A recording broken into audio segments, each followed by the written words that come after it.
You're listening to the Hey Sis podcast. This is a space for millennial women to breathe and then go out into the world and lead. Now, here's your host, Dr. Dee Evans. Hey everybody, you are listening to the Hey Sis podcast. Today's episode is entitled The Gospel According to Respect My Boundaries. You heard it, The Gospel According to Respect My Boundaries. All of us actually have to have boundaries. All of us have boundaries, whether they are healthy or unhealthy. But healthy boundaries seem to be something that Christian people avoid because they feel like it's the arch nemesis to being nice. But healthy boundaries are necessary components for self-care because without boundaries, we feel depleted and taken advantage of or taken for granted or intruded upon. Whether it's in our work relationships or in our personal relationships, poor boundaries can lead to resentment, hurt, anxiety, burnout, and we're not functional when we are full of resentment, when we are full of hurt or, anger and burnout. We need to be our best self at all times. And I know that's kind of a utopian concept, being your best self at all times, but we want to place parameters and boundaries on our hearts and our time and with our relationships so that we can always show up as our full selves and not a fraction of ourselves, if that makes sense to you all. I'm looking for feedback, right? And this is a podcast, so make sure you email me your yeses and your amens.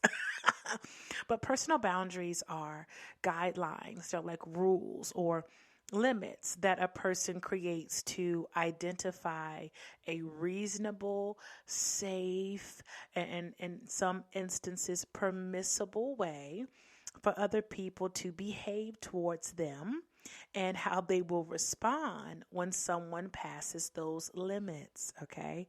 So again, boundaries, it helps you identify what makes you feel safe. They are built out of a mix of conclusions and opinions and beliefs and past experiences, social learning, genetics. Boundaries are a conglomeration of so many things, but boundaries do help you define what makes you happy by outlining the likes and the dislikes and then setting distance on how you want people to approach that. When I begin to learn boundaries, my life changed because I grew up in a household full of empaths, I felt like. But it was important for me to articulate to other people that love me how to love me well. I think that's a concept that I'm still uncovering in life coaching with so many of my clients. I found that so many of my female clients know what they need to feel loved. The other half of them really don't. They haven't sat down and really write out what makes them feel loved. But for those that do, they know what it means for them to feel loved, but they have an exceptionally difficult time with communicating that to people that love them because they just accept it. But if I feel loved by eating Chick-fil-A sandwiches with extra pickles and mayonnaise, don't try to give me a Popeye's chicken sandwich because that don't make me feel loved. What makes me feel loved is Chick-fil-A. When people don't respect your boundaries, they try to change what you like and dislike to fit them. But is that really love? No. I hope you're seeing where I'm going here. Boundaries are also very essential to a healthy relationship and a healthy life. And trust me, it is a skill that has to be acquired, not required. Well, yes, required, but also acquired. In relationships, it gives you permission to say no to things and to not take everything on. Setting boundaries in your friendships and in your relationships will actually help you be more present and not burnt out and not annoyed with your friend or your significant other. Boundaries help you draw that clear line for what is okay and what is not okay. in this place that I'm in currently, I only talk on the phone for a certain amount of time a day. And if a conversation goes really long with my BFF, then sorry, everybody else, you got to wait till the next day. That's just how I feel about it. Let me tell you why. I begin to track how much time I was spending on the phone, on the computer, on social media. And it was like I didn't have time to even understand my own thoughts, let alone hear God's thoughts towards me. And I had to cut it out. And I felt bad at first because people claim that they need to talk to me. But in actuality, the only person they need is the Lord. The only person they really need is to hear what he says about them. And when I keep inserting myself in a relationship that God just wants with them, I become an idol. I become their God, and they won't seek him for real. So over the course of the past few years, I've slowly been implementing boundaries that make me feel loved, accepted, and okay. And that means when I'm tired, maybe I met with a client for an hour and a half and it was a long consultation, I don't feel compelled to call people back immediately. I'm confident in being able to rest and say, I'm going to have to return that phone call at my earliest convenience. I'm not being snotty, but my convenience may not be in an hour. My convenience may be in a few days. And I know that this is so different for me, especially coming from an African American community. And I don't mean to say it as such like I would come out of another community, but how I was raised, you are the sacrificial lamb when you're a matriarch or a woman. The women they just lay down their lives for their families. And I'm not saying that I don't, because if I ride with you, if you're my friend, if I consider you family, I am always going to make sure that if it's in my power and my wallet, I'm going to do what I got to do to make sure you're okay. But consistently doing that for everyone sometimes put me in the position of being without, to the extent that no one could pour back into me, because guess what? They had boundaries too, right? So without clear boundaries in relationships, again, you may feel resentful and you may be dealing with some hidden anger you haven't really articulated. Without clear boundaries, it's very easy to feel taken advantage of.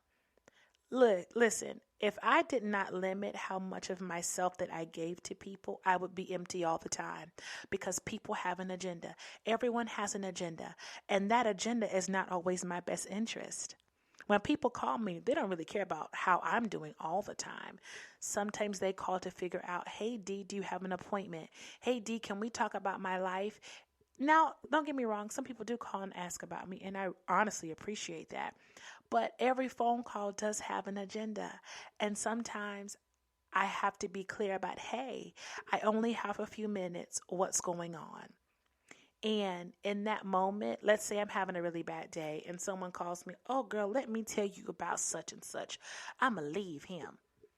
The first thing I'm going to say is, hey, can I call you back in a few hours, or can I call you back at another time? This just isn't a good time. I've learned to be okay with assessing my interpersonal comfort level with conversations. Clear boundaries allow us to remain connected when communicating with people that we love. It's not that I don't want to know why she want to leave her husband. I'm not able to process fully and be okay in that moment. And if people love you the way they say they do, they're going to honor that. And I will say, it takes a lot of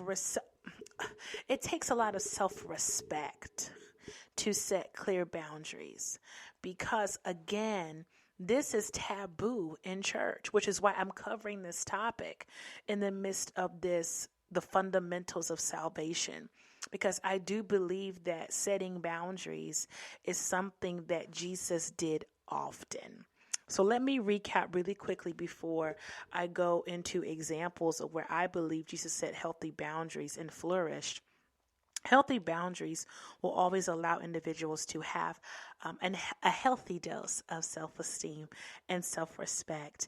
Healthy boundaries will allow you to share personal information in a healthy way, gradually, where it's a mutual sharing and trusting relationship. Healthy boundaries protect your physical and emotional space from intrusion. Healthy boundaries will allow you to have equal partnership where responsibility and power are shared. Healthy boundaries also allow you to separate your needs, your thoughts, your feelings, and your desires from others.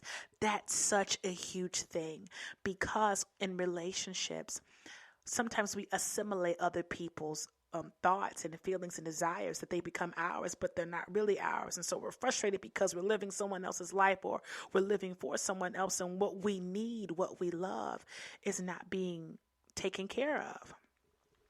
I had a friend, because I'm a lover. I really am. People say a lot of things about me, honestly, and I chuckle because I think I have a persona of being this. What's that show with the girl? I can't even think. It's a movie, and it's the chick, Glenn Close, I believe, is in the movie. The Devil Wears Prada. Oh my God, it took me so long to get that. They think I'm the girl from that, the grown woman from that. But in actuality, I have been in so many friendships to where it was hard for me to separate my needs, my thoughts, my feelings, my desires from others, because I was defining that relationship from a lens that needed to be corrected. There are many friendships that I should have looked at that through the lens of mentorship and not friendship. I'm all for feeding sheep. I think it's becoming a passion of mine, because it took the Lord a while to get me to learn that I'm called to feed sheep. Therefore, I have to pet them and love them too, right? I smell like sheep. I am a sheep. You cannot love Jesus and hate a sheep, right? And as I am feeding sheep, as I've been instructed, I've realized that sometimes I cannot feed sheep where I vent. And I have put the necessities of other people's feelings over mine, to the extent that they thought that my only role in their life was to serve them. And I just wrote a blog about this, but there is more to life than being a resource for someone else. There is more to life than feeding someone's self-esteem. There is more to life than meeting someone's needs. There is more to life than being the fulfillment of someone's desires. You have to find fulfillment out of serving someone else. I always cringe when I hear people say, "Oh, all I want to do is help people." That lets me know that you really have not taken the time to dig into your own heart, to listen to your own spirit, to see what you're called and purposed for. Your purpose is bigger than serving someone. And I am not anti the gospel of Jesus Christ, but there was one sacrificial lamb. And that lamb's name is Jesus Christ of Nazareth, who is both lion and lamb, I might add. But if he has already laid down his life, you don't need to do it again. What you need to do is make sure that your heart, that your mind, that your soul, that your spirit are fed by the Good Shepherd. And that alignment that you have with Christ, that alignment that you have with the Father, becomes a light. And Jesus spoke about that in Matthew, the light that lights up the world so that people can see.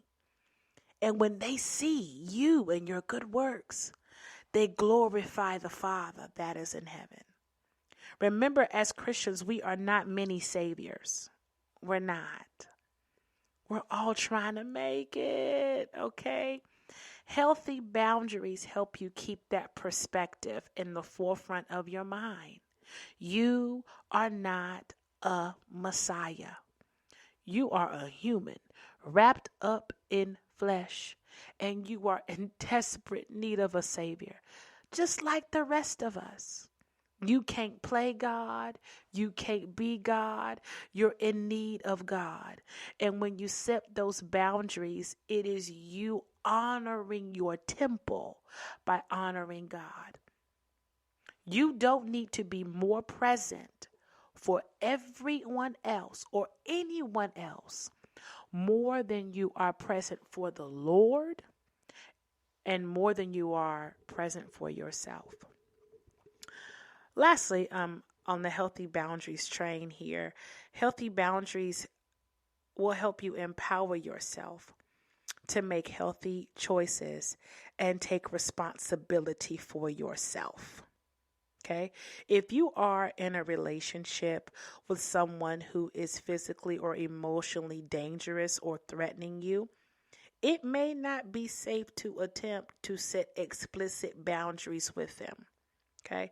Now, if you are in this type of situation, it can be helpful for you to work with a counselor, with a life coach. I'd be happy to walk you through that, a therapist or an advocate, and they will help you create a safety plan. And boundary setting will most likely be a huge portion of that. Now, I mentioned to you that Jesus set boundaries. So, what I mean by that, in the previous podcast, I talked about the divinity and the flesh of Jesus Christ. Even though he was Son of God, Son of Man, our Savior, our Kingsman, Redeemer, he was also a man, right? And he accepted his personal limits as a part of his incarnation. So, Jesus knew he was both human and divine. So you're like, okay, D, that's a lot of words. So what are you saying when you said that? Jesus met his personal needs. He ate healthy food. I always laugh because I feel like I'm the prophet Elijah, because when he was stressed, he just had to have a nap and a snack and he was fine. But Jesus ate food. Okay. He got the sleep he needed. Jesus took naps. And sometimes we may say he took a nap at an inopportune time, but he took time, to nap and relax. And guess what? He did a lot of walking. I know sometimes when we read the Gospels, we gloss over that because we're trying to get to the place where we shout in church about it. But Jesus took care of his body as well as his spirit. One of the things that Jesus also did as it relates to setting boundaries is that he sought the company of his friends. Listen, there's nothing wrong with needing friends. Nothing. I'll give you that example. In Matthew chapter 26, verse 36 through 38, then Jesus went with them to a place called Gethsemane, and he said to his disciples, "Sit here while I go over there." And taking with him Peter and the two sons of Zebedee, he began to be sorrowful and troubled. Verse 38, then he said to them, "My soul is very sorrowful, even to death. Remain here and watch with me." He sought the company of his friends. Jesus even enjoyed solitude. Look, I'm an introvert. I can hang and laugh and be the life of the party and smile and hug and meet everybody in the room.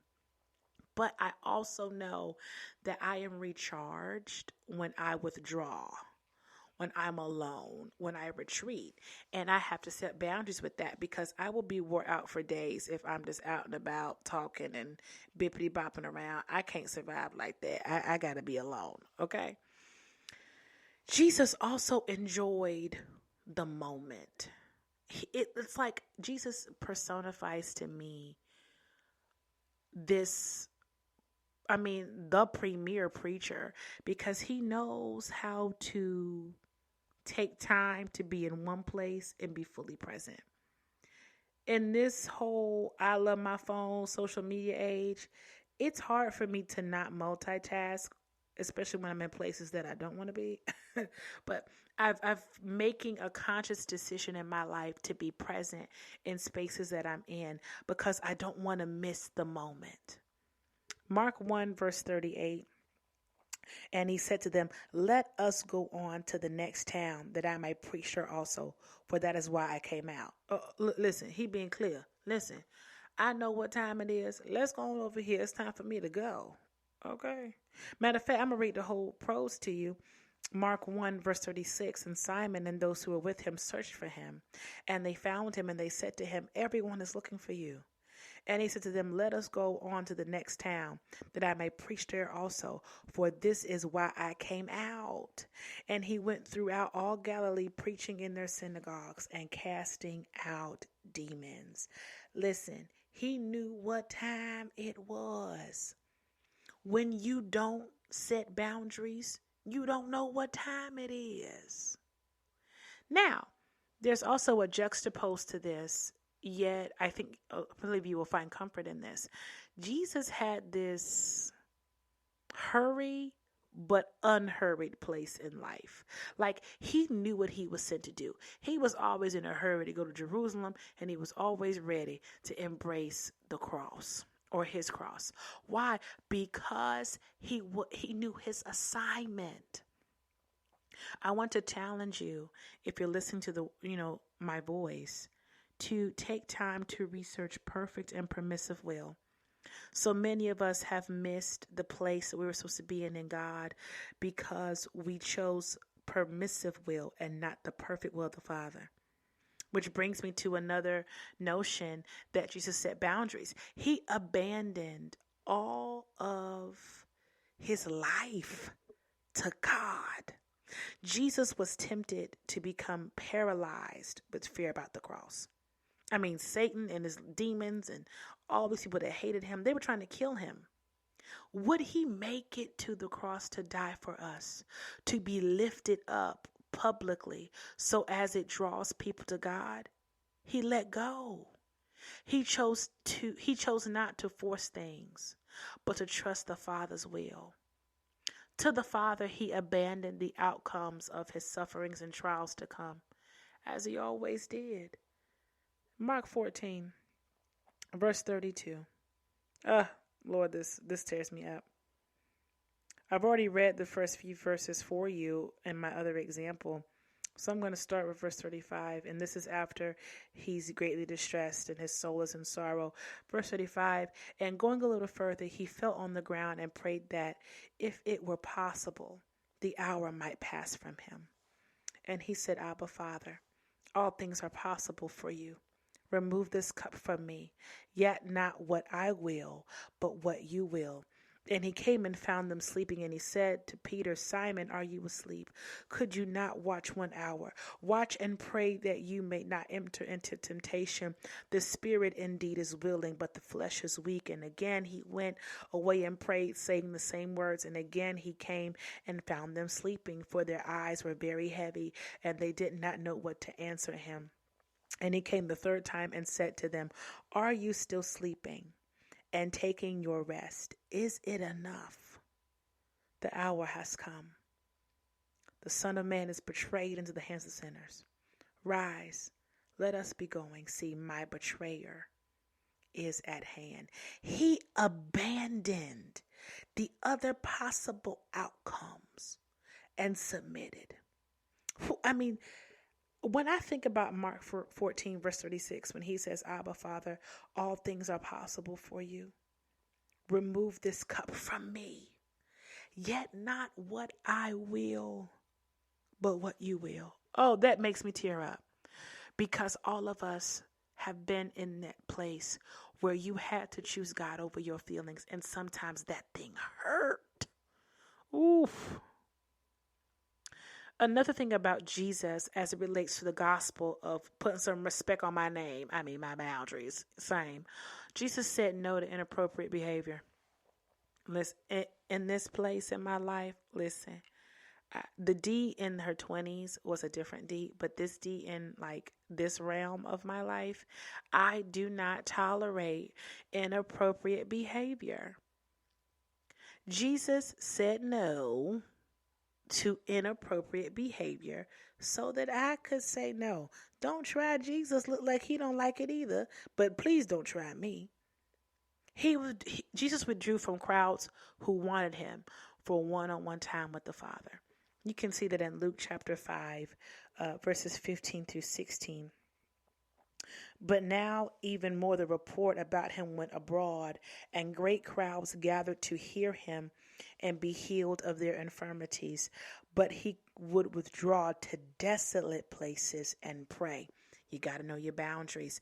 I can't do a whole bunch of people all the time either. I'm not the person you call and DM to death. I'm not going to respond anyway.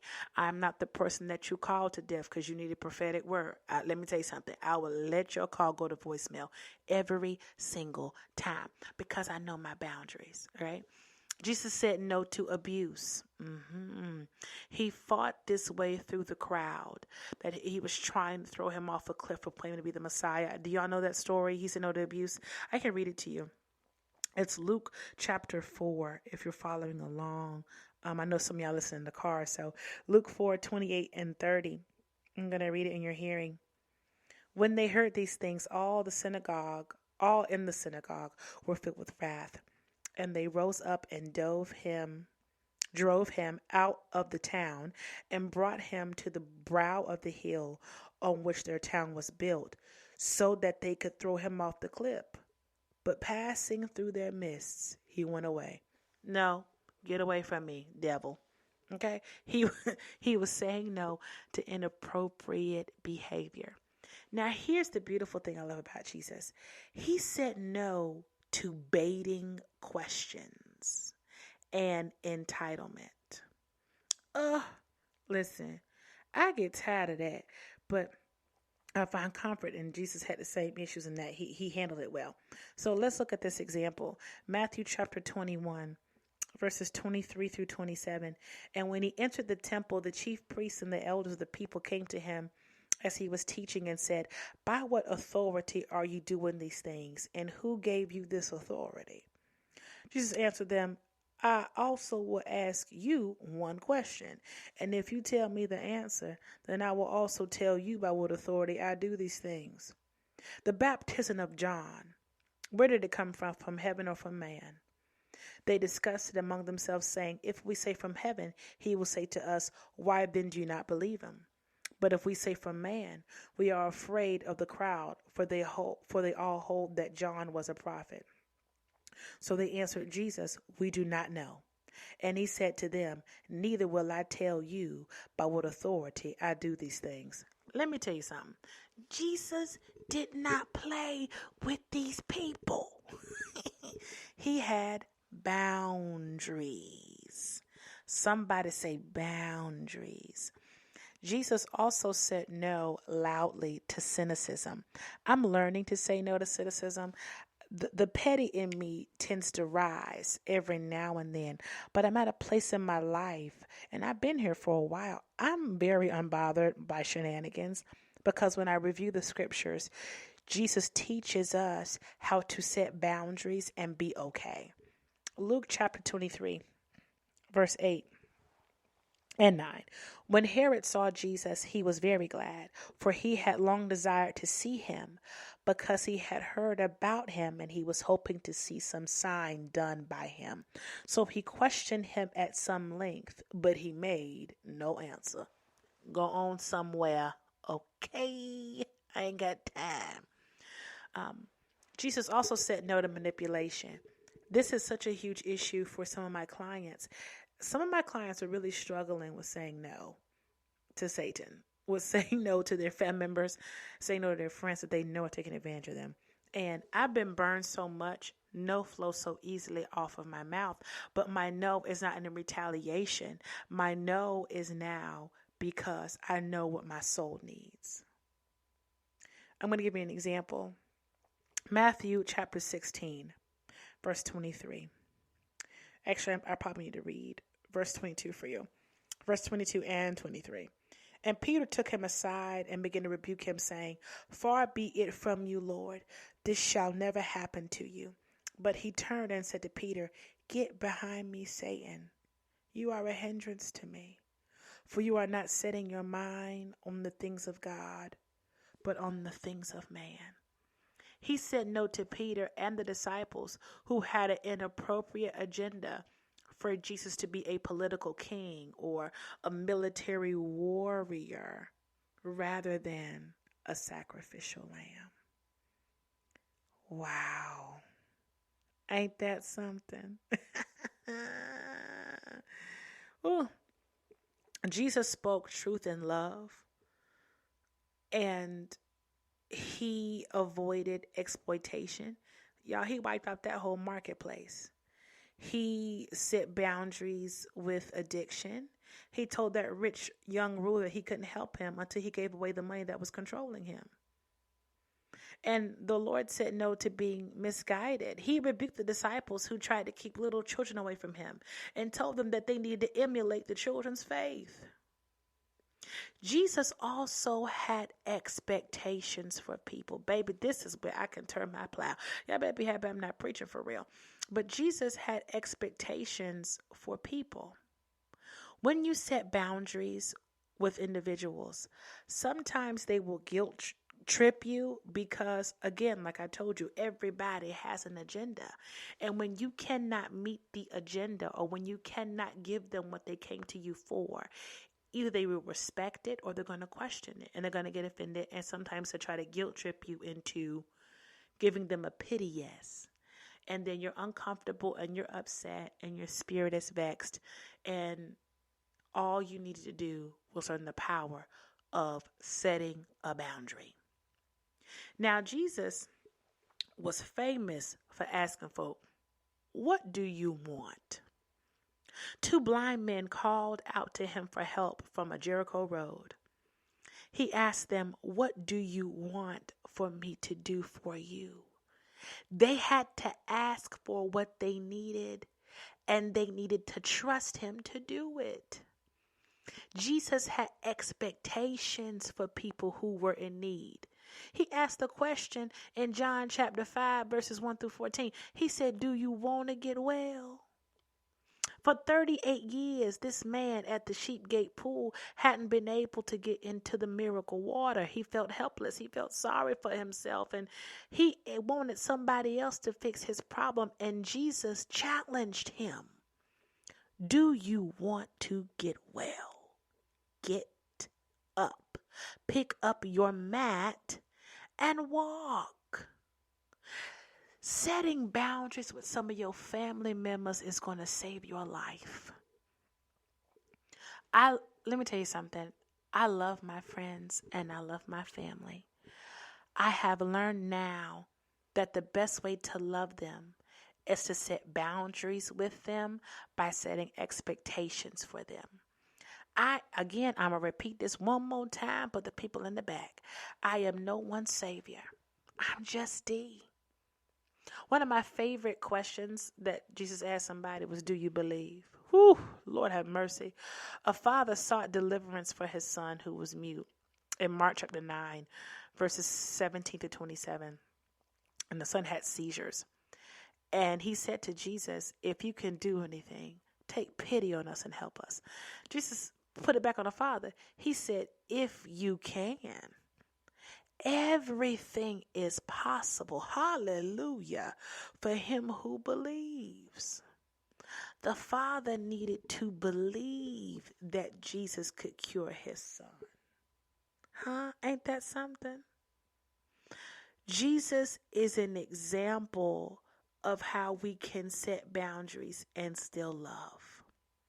So, just to do a quick overview of how Jesus taught us or gave us examples on how to set boundaries or things he did not play with. Number 1 was his personal prayer time. Number 2, Jesus was honest and direct. 3, Jesus set priorities. 4, Jesus pleased God and not people. 5, Jesus obeyed God.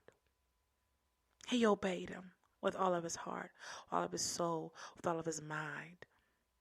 This podcast episode should be one of the most revelatory because all of us have places in our life that we need to yield to God. And we also have places in our life that we need to set boundaries around. And I talk to pastors and leaders and even nurses and doctors and caregivers, and all of us struggle to not be the uncheerful giver. I love giving what I have. I find joy in just loving people. I do. But that is not the core and the essence of who I am. Setting boundaries is not anti the gospel. It is in the gospel. Personal boundaries are what define your identity. And you are more than what you can provide to someone else.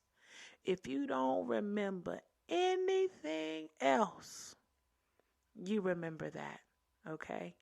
Thank you for listening to this podcast, and I can't wait to talk to you soon. If you have any comments or you want to send me a testimonial, email me at contact@thedevans or follow me on my social media. All of my handles are Hey Dr. D. I look forward to speaking with you. Be blessed. Thanks for joining us this week on the Hey Sis podcast. Check out www.thedevans.com for more blogs and motivation.